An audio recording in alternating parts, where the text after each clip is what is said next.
Good morning, students, and welcome to the session of EAM Unit 4 Energy Audit. In this chapter, we'll study various aspects of energy audit. That is, what is the definition of energy audit, what are the types of losses, then how to control these losses, how to bring down these losses, and also various ways of energy audit, various types of energy audit that we are going to study in this topic today. So first we'll have a discussion about a simple concept of energy audit. The definition part we'll study later because first we'll understand what is the concept and what are the types of losses. That is the point of discussion today in this session.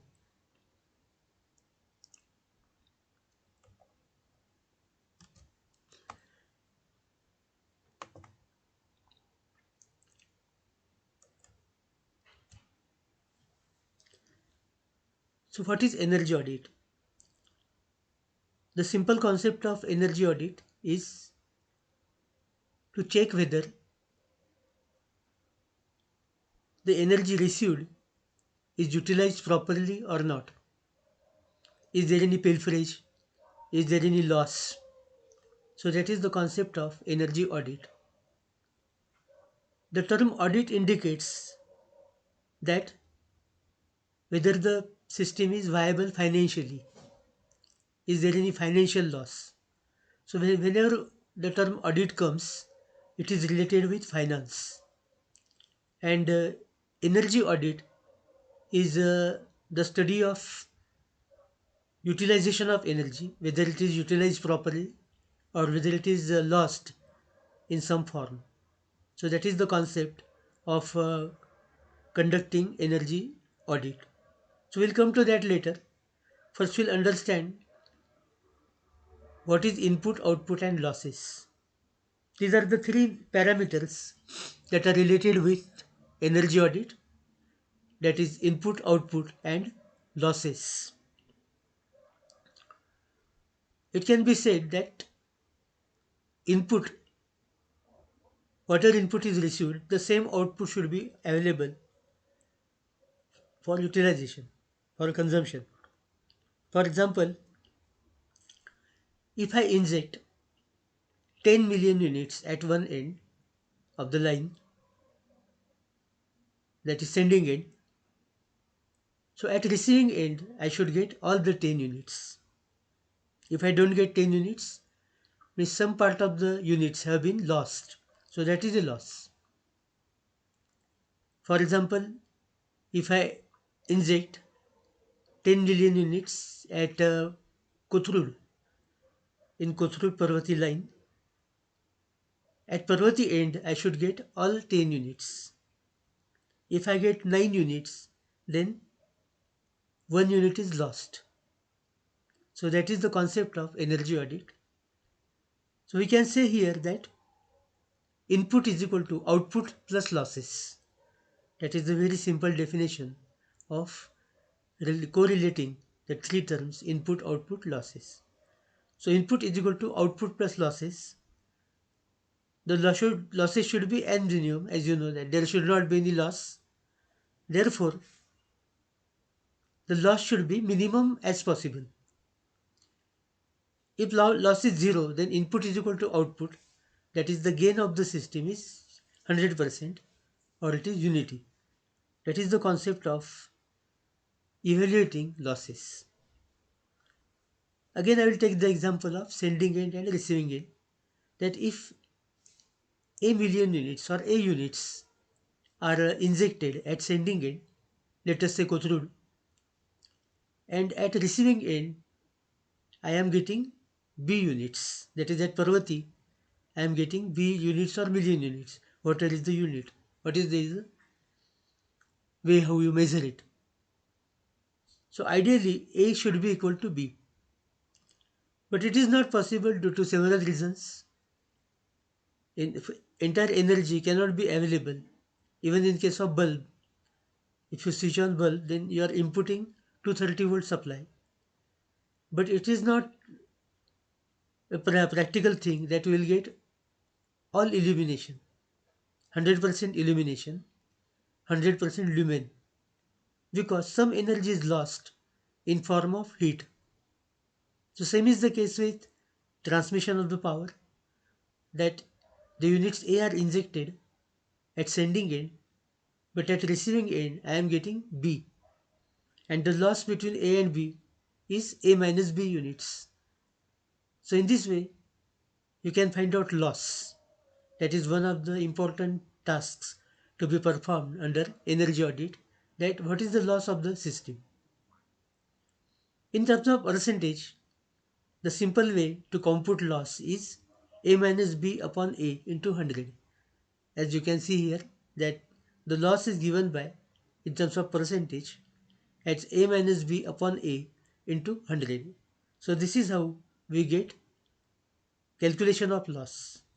Now we will take the same example, that if you are inputting 10 million unit at Kothurud, that is A, and getting 9 million unit at Parvati, that is B, then the loss is, in terms of percentage, is 10 minus 9 upon 10 into 100. So that loss comes to the tune of 10 minus 9 is 1 upon 10 into 100. So it becomes 10 into 1, so 10%. So there will be 10% loss in this scenario. So this 1%, with this 10%, what it is lost. So I will analyze this situation and I will take remedial action. So that is the part of energy audit. Energy audit will analyze the losses, and then it will come to conclusion that so much amount of losses is there, and we have to see how they can be controlled, or how to bring down those losses so that we can use electricity optimally. So that is the concept of energy audit.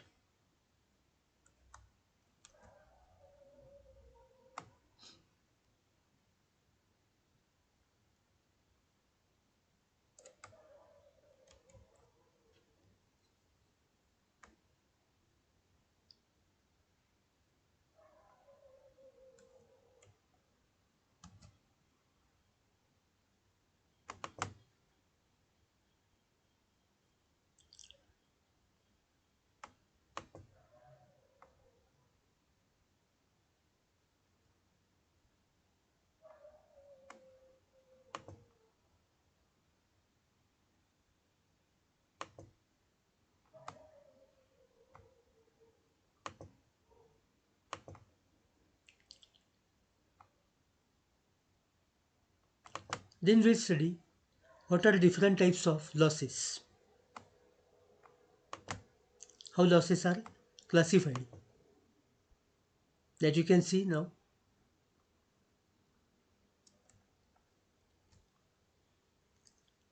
There are three ways by which we can classify losses.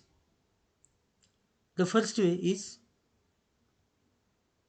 or first type of loss is, technical and non-technical loss. Technical and non-technical loss is the type of loss that we are having. So as you know that technical loss comprises of copper loss and iron loss, whereas the non-technical loss comprise of the things like meter not working properly, or units have been stolen, electricity has been stolen. So these are all non-technical losses.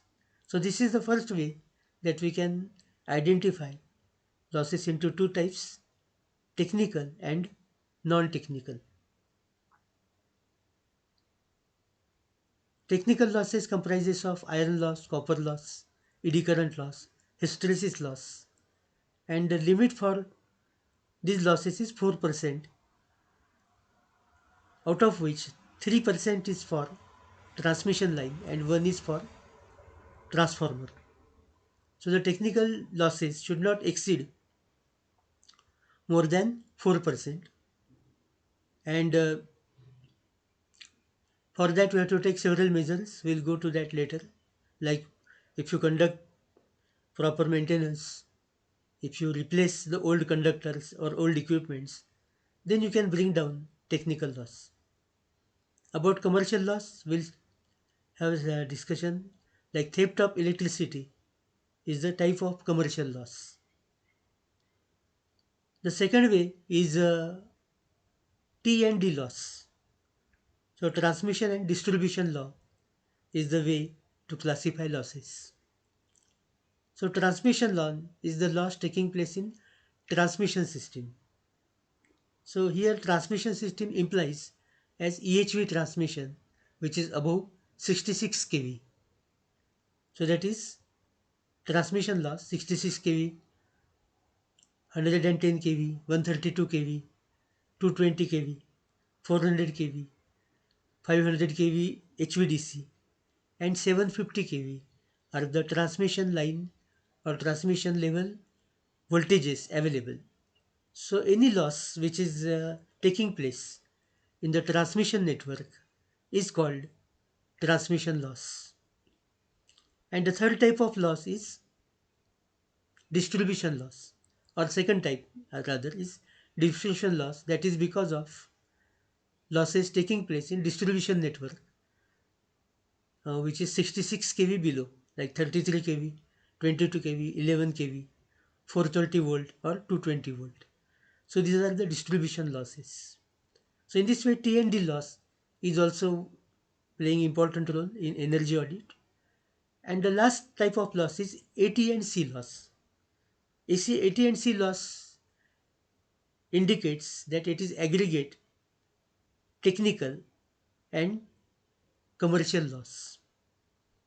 So AT&C loss mainly confined to improper billing. If the bill is not issued correctly, then that will indicate some type of loss or some type of abnormality in energy audit. If there is a defect in electric bill, that the units have not been printed accurately, not as per the meter reading, then there will be certain amount of mismatch between energy received and energy utilized. So that type of loss is called AT&C loss. So these three losses should be bringing down so as to have total loss reduction, and whatever input we have received, it should be properly utilized without any loss, without any pilferage. So this is the concept of losses and concept of energy audit. We'll continue this lecture in the next class. Till then, bye and take care. Thank you so much.